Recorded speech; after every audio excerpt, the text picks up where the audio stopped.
തിരുവല്ലയിൽ നിന്ന് തൊടുപുഴ വരെ ആലപ്പുഴയിൽ ആലപ്പുഴന്നാണോ തൊടുപുഴ വരാനുള്ള ഇൻസ്പിറേഷൻ എന്തായിരുന്നു? റോണ. ഞങ്ങള് ആദ്യമേ മഹാറാണിന്ന് വെച്ച് ഇൻസ്റ്റഗ്രാമിലാട്ടോ കാണുന്നേ. അത് കഴിഞ്ഞിട്ട് എന്റെ സിസ്റ്ററിന്റെ വെഡിങ് ആയപ്പോഴത്തേക്കും ഞങ്ങൾ അവിടെ വന്ന് പർച്ചേസ് ചെയ്തു. അത് ശരിക്കും സർപ്രൈസ് ചെയ്യുന്ന വെച്ച് കഴിഞ്ഞാൽ ഞങ്ങൾ ഒറ്റ ദിവസം കൊണ്ട് ഫുൾ പർച്ചേസ് ചെയ്തത് ഒറ്റ ദിവസം കൊണ്ടാ. രാവിലെ ഞങ്ങൾ വന്നു, ഇവര് നല്ല വെൽക്കമിങ്ങും നല്ലതായിട്ട് എല്ലാ കാര്യങ്ങളും നല്ല കസ്റ്റമർ സർവീസും അതാണ് എടുത്തു പറയേണ്ടത്. മനസ്സിലാക്കി എൻഗേജ്മെന്റ്, വെഡിങ്, ലൈക്ക് എന്തൊക്കെ അന്ന് കുറെ ഫംഗ്ഷൻസ്, രണ്ട് കസിൻസിന്റെ കല്യാണം ഉണ്ടായിരുന്നു. പിന്നെ എസ്പെഷ്യലി എന്റെ അനിയത്തിയുടെ എൻഗേജ്മെന്റ് ആണെങ്കിലും രാവിലെ ഞങ്ങൾ വന്നു. ഫസ്റ്റ് അവർ പറഞ്ഞ എൻഗേജ്മെന്റ് ഡ്രസ്സ് എടുക്കാൻ. എൻഗേജ്മെന്റ് ഡ്രസ്സ് എടുത്തു. പെട്ടെന്ന് തന്നെ ഞങ്ങൾ എല്ലാ രാത്രി 10:30 എനിക്ക് വന്ന് 10:30 വരെ ഇവർ ഞങ്ങൾക്ക് വേണ്ടി വെയിറ്റ് ചെയ്തു. സാധാരണ 8:30 ഒക്കെ ആകുമ്പോഴത്തേക്കും കട അടയ്ക്കും.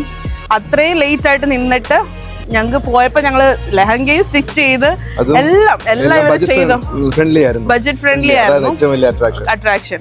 പിന്നെ ഈ വർഷം ഇതെല്ലാം ബ്രദറിന്റെ കല്യാണത്തിന് പോയി. നല്ല കസ്റ്റമർ സർവീസ് ആയിരുന്നു, സൂപ്പർ ആയിരുന്നു. കാരണം എല്ലാം ലൈക്ക് നമുക്കൊരു നമ്മൾ ഒരു കടയിൽ പോകുമ്പോൾ നമ്മൾ ഒരു സാധനം എടുത്ത് കാണിക്കുമ്പോൾ തന്നെ രണ്ടാമത്തെ ഒരു സാധനം കാണിക്കുമ്പോൾ ഒരു മനുഷ്യനൊരു മടുപ്പ് തോന്നുക, ഒരു മടുപ്പും ഇല്ല. ലൈക്ക് ആ same energy from the beginning to the end എന്ന് പറയത്തില്ലേ, അത് കോൺസ്റ്റന്റ് ആയിട്ട് കീപ്പ് ചെയ്തു. നല്ല സൂപ്പർ ആയിരുന്നു. റോണയൊക്കെ ആയിട്ട് ഭയങ്കര ഫ്രണ്ട്ലി ആയത്. പേര് മറന്നു വേടാ, സ്വാതി, റോണ, അന്ന് ഒത്തിരി പേരുണ്ടായിരുന്നു. എല്ലാവരും അടിപൊളി ഫ്രണ്ട്ലി ആയിരുന്നു, നല്ല സൂപ്പർ. ഞങ്ങൾ പിന്നെ ഇൻസ്റ്റാഗ്രാമിലൊക്കെ ഫോളോ ചെയ്യാൻ തുടങ്ങി. അടിപൊളിയായിരുന്നു ഞങ്ങളുടെ മഹാറാണിയിലെ experience. Thank you so much. Awesome.